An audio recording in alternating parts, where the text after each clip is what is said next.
God, I am so excited. I have with me here today the gorgeous, the fabulous Jaidynn Diore Fierce. Hi, honey bun. Hey, boo. Oh, it's so nice to see So you. nice to meet you. You were stroking my ego. I like to be stroked. I know. Well, we haven't met before this. I know, unfortunately. But, I stalk you on Facebook. And I stalk you. You know I'm subscribed to Wow Presents. Make sure you subscribe to Wow Presents. So we have a mutual admiration society here. You know what today is?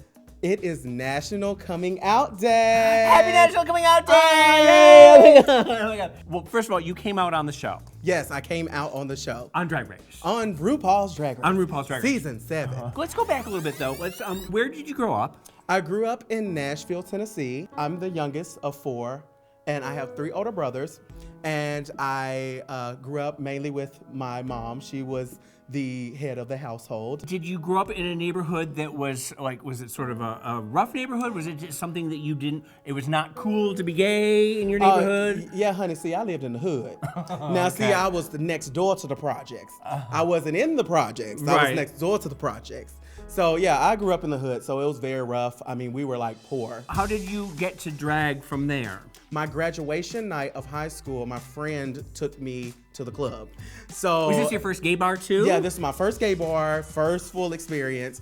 I mean, I knew what a drag queen was, but when I saw the show, I was like, why are there women? They're just lip syncing to like these girls on the radio song. I don't get it. Wait, were you still pretending to be straight, or your friend knew? Yeah.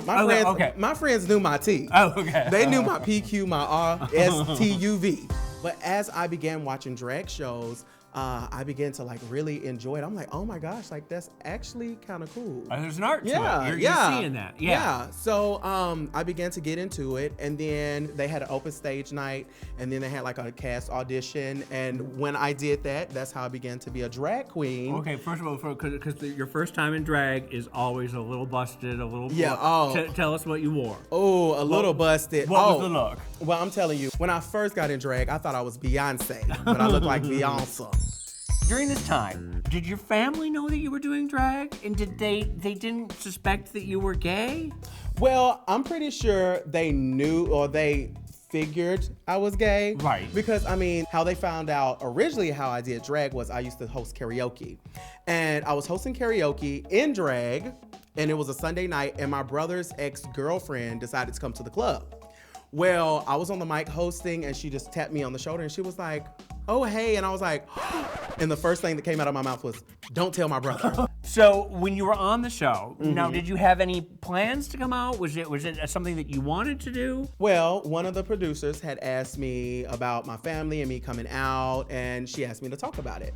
And that's kind of the scene that you see when I kind of had my breakdown, because in my head, I was thinking, when I get home one day, I'm gonna have to face this. I think it may change my relationship with my brothers, my mom, and that's what I'm scared of most.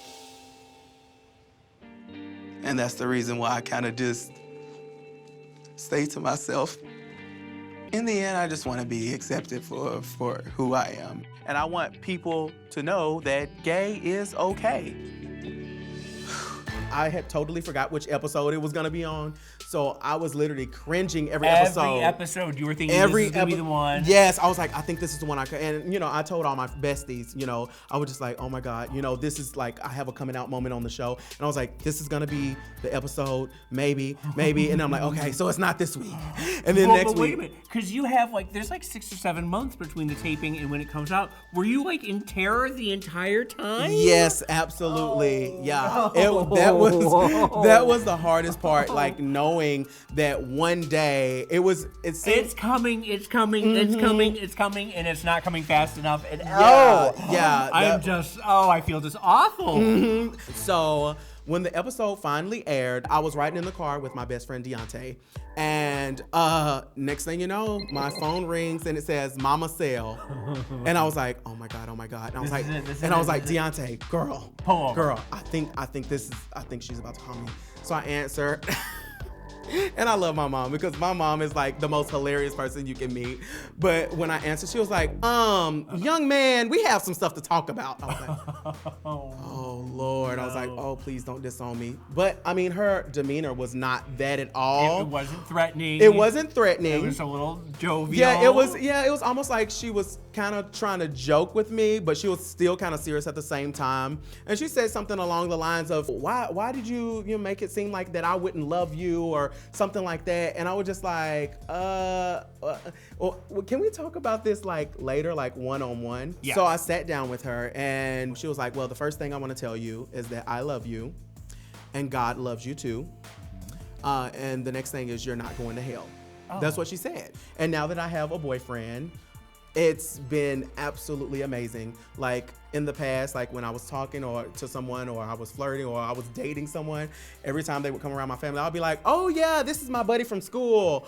Oh yeah, yeah, I knew him from like Sunday school, like in elementary school." Like I always had to lie. So now there's an honesty, and there's Yes. you're able to be yourself in that. Right there is the most important thing in the world with your family. Yes. So I just want to say thank you, Ru, for putting me on the show, because honestly, I feel like You'd be 50 years old and still in that closet. I honestly feel like if it was not for the show, if there was a way to like rewind time and me not get on the show, I can guarantee you I probably still would not be out to my mom right now. If you don't have a support system and you need somebody to talk to, there are lots of places like the Trevor Hotline, like the Hedrick Martin Institute, places that you can call and they can give you guidance, and they can just be an ear, or they'll be there for you. Yes, an ear and a heart. That's what we all need. Someone to love us and someone to listen when we need them most.